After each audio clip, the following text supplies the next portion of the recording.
Hey everybody, a few more days into the weekend. We got this, okay? Now, I know this series is not for everyone, but if you know of a marriage that is struggling, please have them check out some of the topics that we've been talking about over the last few months, okay? Hopefully these videos will come across encouraging to them.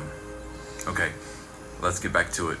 So, we ended last night talking about how to talk to your husband about a separation. With this, remember you're dealing with someone who's used to dominating and having all the power and control. Framing it in the terms from last night, I statements. You're still leaving him.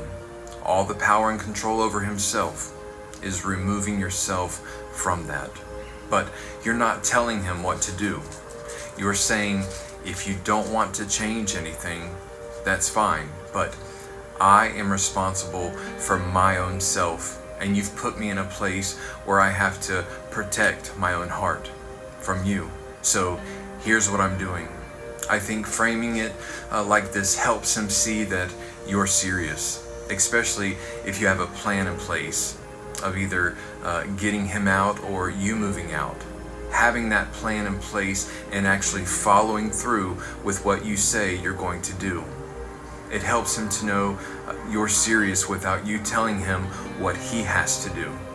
Once free will is taken out of the picture, it all ceases to be meaningful. Remember that. So, with separation comes the hurdles of financial and logistical issues. So, what do you do if you can't move out? Financially, if you have kids, it's an ideal situation. He needs to be the one to move out so the kids are minimally disrupted. Ideal doesn't often happen though. There is the response of, you want the separation so you can be the one to leave. You can say, it's not that simple. You have children in play here. Do you also want to consider what's best for them? Hoping that might cause him to be more reasonable.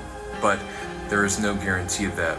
So if he won't go, if there is nowhere to go, no support around anywhere, if you lack financial access to be able to do it on your own, that doesn't leave you a lot of options except for perhaps an in-home separation. These are very difficult things to pull off, especially emotionally. There has to be some physical separation and space, different bedrooms, different sides of the house, different something so as to cut down on the amount of contact you have with each other, because that's part of what's been so damaging right now. You're not able to manage your contact well.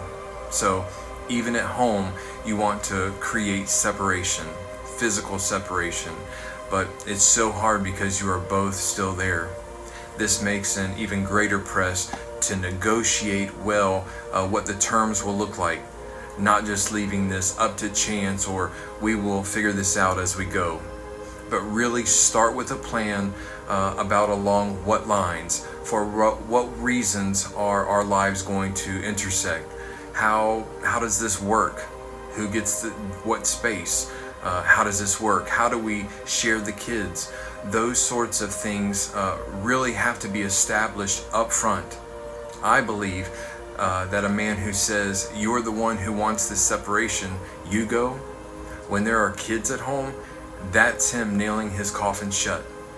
He's missed the point that there is a problem in the relationship that needs some serious addressing. So for him to say, fine, you go, that kind of attitude, that is the piece to look at. That is the character piece to look at. This can be a very scary time, but so well worth it if the both of you are willing to do the work. Guys, I'm not perfect, nowhere close. Again, the things that I am sharing are the things that I've been learning over the last 9 months during my separation. All of this is hard. For me, I was able to move in with my parents, but recently they sold their home and I couldn't go with them. I'm currently back in my house with an in-home separation.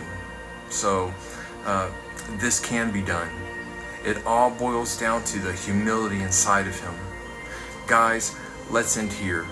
If this is your story, Don't give up. Continue to work on becoming a more, better, healthier you. Find that coach or counselor to walk this journey with you. Don't do this alone. I love you guys, and I will see you tomorrow night. Be encouraged.